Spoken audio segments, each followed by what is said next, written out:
ኩልና ከም እንፈልጦ ሸሞንተ መጋቢት ዓለም ለኻዊ መዓልቲ ደቂ ኣንስትዮ ኮይና ክትፅንበል ከላ ወርሒ መጋቢት ብምልእታ ከዓ ናይ ደቂ ኣንስትዮ ወርሒ ተባሂላ ትጥቀስ። እዚ ምክንያት ብምግባር ማሕበር ደቂ ኣንስትዮ ኤርትራውያን ኤርትራ ሰሜን ኣሜሪካ እዋና ሎማዓንቲ ከም ዕድምቲ ንዶክተር ሳባ ከተቕርባ ከላ ብዛዕባ ኣብ ዳያስፖራ ዘለዋ ደቂ ኣንስትዮን ናይ ሳይንስ ትምህርትን ዝምልከት እዩ። ይቀኒየለይ። ሰላም ከመይ ውኢልኩም ከመይ ቀኒኹም? ፀጋ ይቀኒየለይ ስለ ዝዓደምክኒ እድል ስለ ዝተዋሃበኒ ነዚኣ ንእሽተይ ተመክሮ ናተይ ከካፍል እድል ስለ ዝተዋሃበኒ የመስግን። እቲ ፓወርፖይንት ብእንግሊሹ ግን ብትግርኛ ገይረ ክዛረብ ወይ እንግሊሽ ንተዘንብቡ ከዓ በቲ እንግሊሹ ክትርእይዎ ትኽእሉ ኢኹም ማለት እዩ። ቁሩብ ከላሊ ነፍሰይ ኣነ ኣብ ፎር ዩኒቨርሲቲ ኣብ ካሊፎርኒያ ስቴት ዩኒቨርሲቲ ሎንግ ቢች እየ ዝሰርሕ። ቀንዲ ከዓ ኣብ ኮሌጅ ኦፍ ኢንጂነሪንግ እዩ ናተይ መብዛሕትኡ ስራሕ ምስ ኣከባቢና ዘለው ሚድል ስኩል ሃይ ስኩል ናብ ኢንጂነሪንግ ከመይ ገይሮም ክመፁ ከም ዘለዎም ዝሕግዝ መደብ ዘለዎ ስራሕ እየ ዝሰርሕ። ከምኡ እውን ነቶም ቀዳማይ ዓመት ዝኾኑ ኢንጂነሪንግ ተምሃሮ 2 ክላስ ይምህር እየ ማለት እዩ። ስለዚ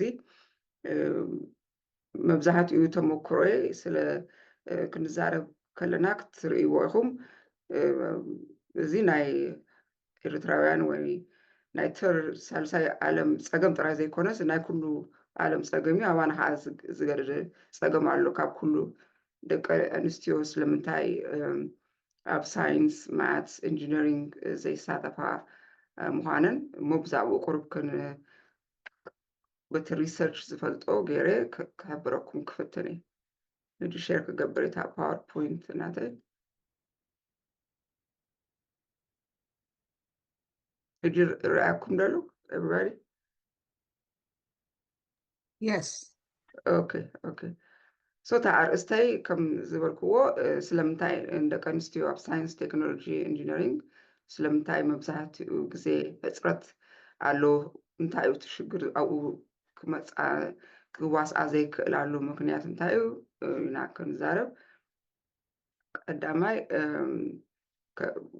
እቲ ሂስቶሪካል ባክግራውንድ ማለት ስለምንታይ ከምዚ ክኸውን ከም ዝከኣለ ቁሩብ ክትሪኦ የድሊ ማለት እዩ።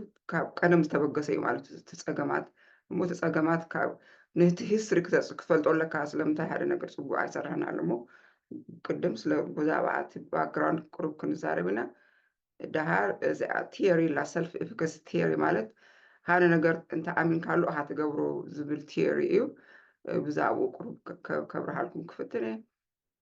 ድሃር ከዓ ኣብዚ እቲ እንታይ እዩ ነዚ ፀገም ሲ እንታይ እዩ ምክንያት ክኸውን ዝኽእል ከዓ ኣብኡ ከዓ ቁሩብ ክንዘራረብ ኢና ማለት እዩ።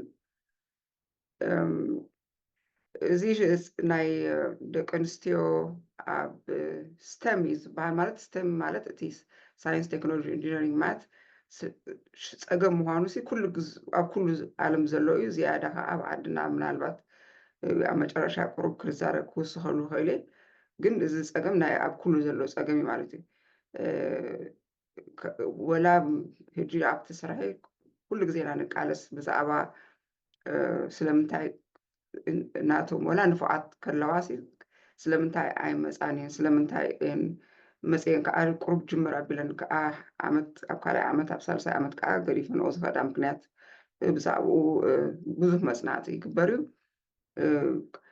ሳልሳይ ከዓ እቲ ሮል ሞዴል ማለት እቲ መብዛሕትኦም ንሪኦም ኣብ ስቴም ፕሮፌሽን ዘለው ደቂ ተባዕትዮ ስለዝኾኑ ንዕን ዝመስል ስለዘይርአያ ከዓ መብዛሕትኡ ናብኡ ገፀን ክደፍኣ ዘይክእላሉ ምክንያት እውን ኣሎ ማለት እዩ። ብዝያዳ ብዛዕባ እዛ ሰልፍ ኤፊካሲ ቲዮሪ ማለት ብዛዕባ ክትሓስቦ ከለካ ንስኻ ክእለትካ በቲ ሓደ ነገር ክእሎ ኢልካ ፅቡቅ ጌርካ ነብስካ እንተዘተኣማሚንካ ኣላ ወላ ከኣሎ ወላ ኣይትከኣሎ ኣይትፍትኖን ኢኻ ማለት እዩ። እዚኣ እታ ሰልፍ ኤፊካሲ ቲዮሪ ሕጂ እዚ ብምንታይ ክጅምር ይኽእል እዩ? ገና ደቅና ገና ንኣሽቱ ከለዉ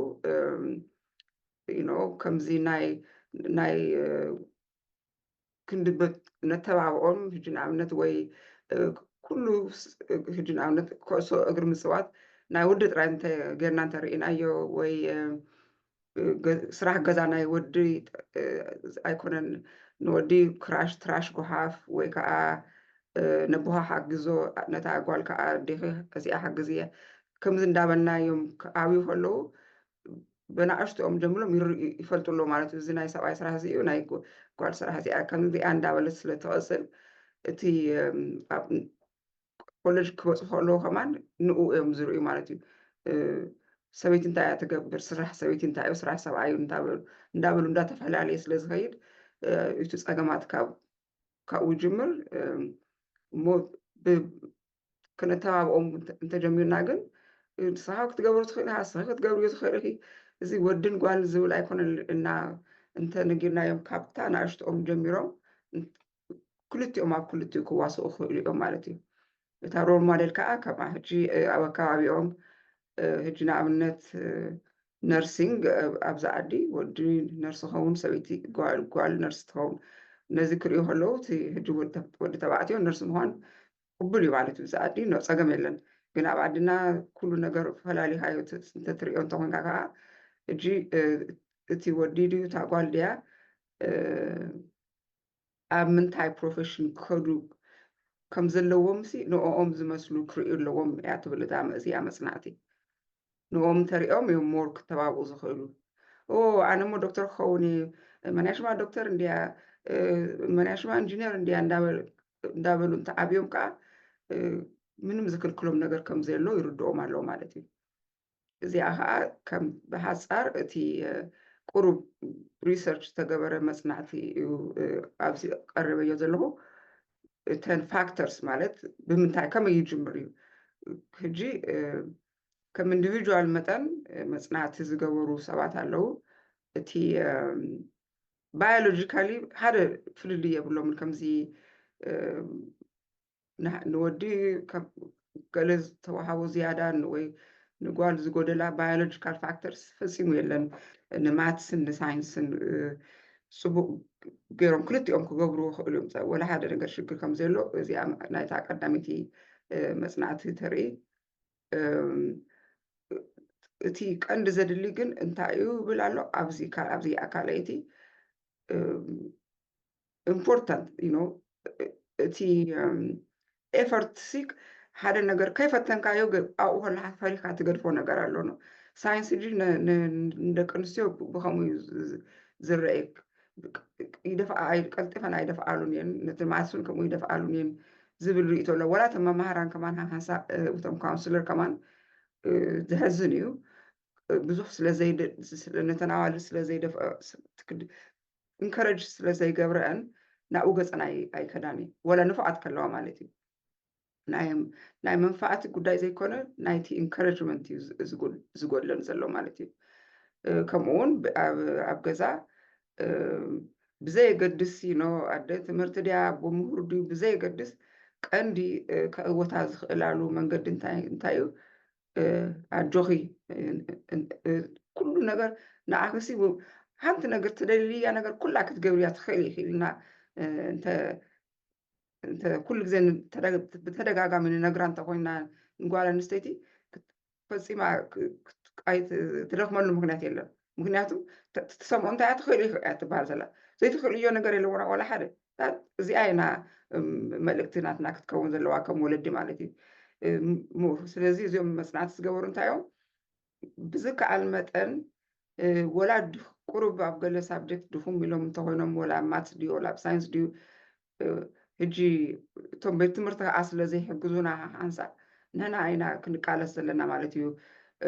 ክንሕግዞም ብኩሉ ሳብጀክት ክነፍኡ ከም ዝኽእሉ ንሕና እንተኣሚንና እቶም ደቅና ከዓ ይኣምኑ ማለት እዩ።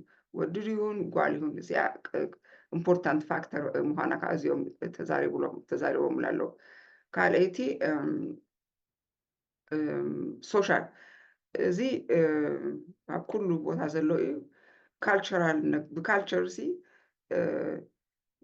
ንሳይንስ ንማትስ ኢንጂነር ሕጂ ሞ መብዛሕትኦም ሕጂ ኣብዚ ናትና ዩኒቨርሲቲ ንቃለሰሉ ኢና 20% እዮም እየን እተን ኮሌጅ ኦፍ ኢንጂነሪንግ ዘለዋ the rest are men so ኣብ ሓደ ክላስ ሕጂ ንኣብነት 30 ተምሃሩ እንተልዮም ኣብ ሓደ ክላስ ሃንሳ ክልተ ጥራይ ኣዋልድ ክህልዋ ክእል እየን ሓንቲ ጥራይ ክትከውን ትኽእል እያ ሶ እዚ እንታይ እዩ ባዕሉ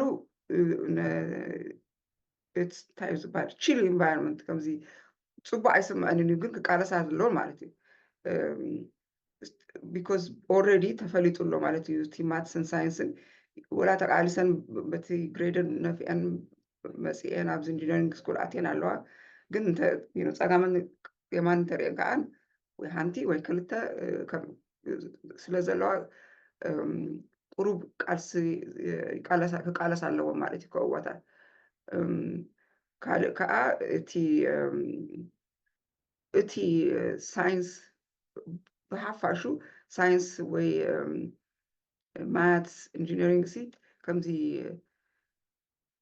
ብምንታይ ይፍለጥ ኢትስ ጀስት ኮል ቨሪ ሎንሊ ከምዚ ምሻሉ ብዙሕ መፅናዕቲ ዘድልዮም ብዙሕ ስራሕ ዘለዎ ከምዚ caring ዘይኮነ environment ገይሩ ስለ ዝረአ እዚ እዩ ከዓ ካልእ ሽግር ስለምንታይ ደቂ ኣንስትዮ ክመፃ ዘይደልያ ወይ ከዓ ናብኡ ገፀን ነፍሰን ክተባብዓ ዘይክእላ ሕጂ እንታይ ኢና ክንሓስብ ዘለና ኣብ ዝኾነ ነገር ቴክኖሎጂካሊ ኣድቫንስ ዝኾነ ዓዲ ጥራይ ዘይኮነሲ ኣብ ዝኾነ ቦታ ኩሉ ክዋሳእ ከሎ ትዘድልየካ ከማን እንታይ ምኳኑ ትፈልጥ ማለት እዩ ሕጂ ኣብ ኣነ ሓንቲ ኩሉ ግዜ ዝገርመኒ እዚኣ ነዚኣ ናይ ብሬስት ማሞግራም ትበሃል ነገር ኣላ ሙሽ ኩልና ከድና I think 50 years or older ከድኩም every 6 months to every year ቴስት ግበሩ ንበሃል ሕጂ ነታ ማሽን ዝሰርሐ